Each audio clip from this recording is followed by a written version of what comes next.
السلام علیکم۔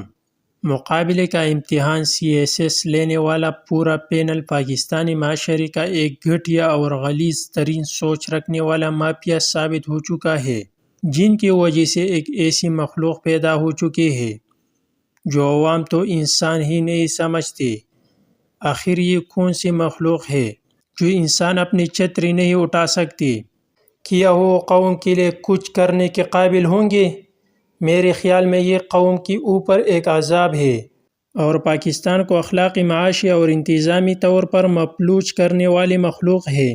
افسوسناک خبر دوستو، انتہائی دردناک خبر ہے کہ آج بازار میں ایک آبائی صاحب نے امرود کا کریٹ خریدا۔ اس کریٹ میں جو اخبار پڑا ہوا ہے اس پر قرآن پاک کی آیات مبارکہ لکھی ہوئی ہے۔ برائے مہربانی اس کی روک تھام کیجیے جہاں تک ہو سکے۔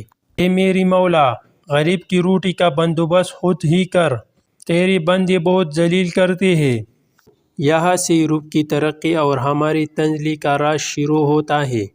اے میری مولا، غریب کی روٹی کا بندوبست خود ہی کر، تیری بندے بہت ذلیل کرتے ہیں۔ یا اللہ، غریبوں کی مدد فرما، آمین۔